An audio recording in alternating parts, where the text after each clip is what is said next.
Welcome back, traveler. The fire is warm, and every fire has its story. So cozy up and prepare yourself for tonight's tale. For tonight's story is not written in the pages of history, but whispered between smoke and memory.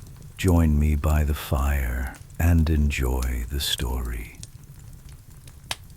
The rain had followed the traveler for 3 straight days. Not hard rain, not storms, only a cold and endless drizzle that turned the northern road into dark ribbons of mud and silence. By the 4th evening, even the horses pulling merchant wagons had disappeared from the roads.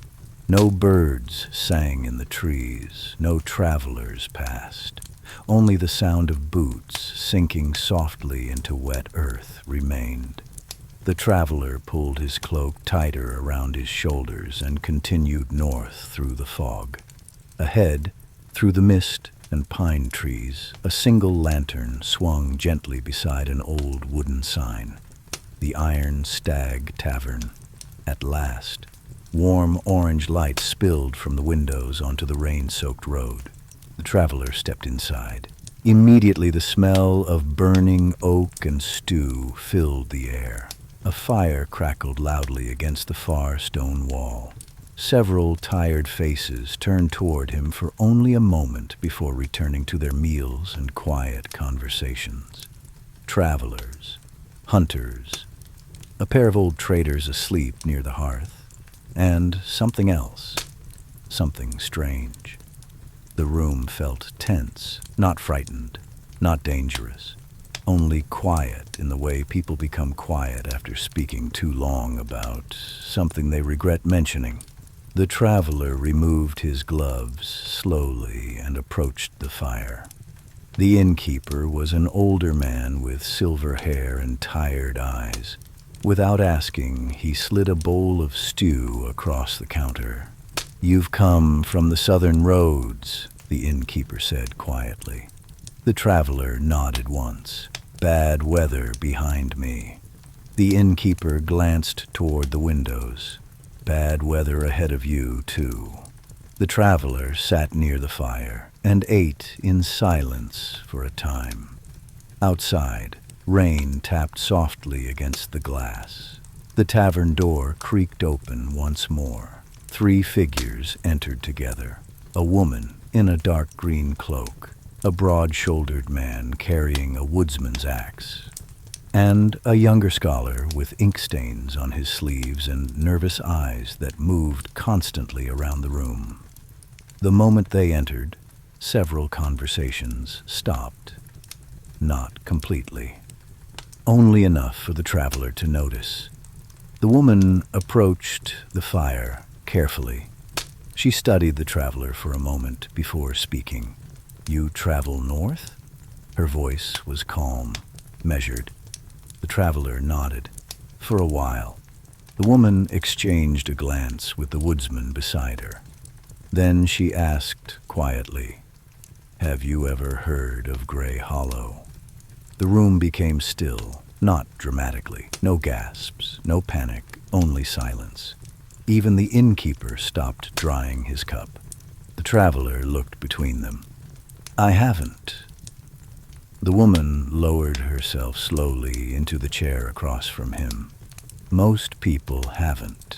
The woodsman remained standing. His face was pale beneath his beard. The scholar avoided eye contact entirely. Rain continued whispering against the tavern windows. Finally, the woman spoke again. "It's a village in the northern valley beyond the forest pass. A small place. Farmers, mostly. Bellkeepers once." The traveler frowned slightly. "Bellkeepers?" The scholar finally looked up. "For nearly 200 years," he said quietly. "The bells of Grey Hollow rang every morning and every evening without fail." The woodsman muttered under his breath, "Until they stopped." The fire cracked loudly between them. The traveler waited. The woman folded her hands carefully. "People have gone missing." The tavern seemed colder suddenly. First it was livestock, she continued, then children, then entire families. The traveler said nothing. The scholar swallowed nervously. They blamed the bells. The traveler looked toward him. Why? The scholar hesitated. Because the disappearances always happened after the fog entered the valley. And the bells always rang when the fog came. The woodsman finally sat down heavily. You spend enough nights hearing bells echo through empty fields, he muttered. Eventually you start believing foolish things. The woman continued. Several villagers claimed they saw figures standing near the bell towers after dark. Others heard bells ringing when nobody was pulling the ropes. The fear spread quickly. The innkeeper quietly approached their table and placed another log onto the fire. Nobody spoke while he did. Then the woman finished. So they removed the bell hammers. The traveler stared at her. All of them? She nodded. Every bell in Grey Hollow. Silence settled over the table again. The rain outside seemed softer now, further away. The traveler leaned back slowly. And did it stop? The scholar looked sick, answering, no. The woodsman rubbed his tired face. It became worse. The firelight flickered across the room. For several moments, nobody spoke. Then the woman reached into her satchel and removed a small iron object wrapped in cloth. Carefully, she unfolded it across the table. The traveler stared at it. A bell hammer, old black iron, covered in strange carved markings. The metal looked burned or stained. The scholar whispered quietly, "This was removed from the eastern tower." The traveler examined the symbols. They curved in circles around the iron like old prayers or warnings. "Do you know what they mean?" he asked. The scholar shook his head. "No, but they are older than the village itself." The woodsman stared into the fire. "My brother disappeared 3 weeks ago." The room felt smaller after that. The woman looked directly at the traveler. "We leave at dawn."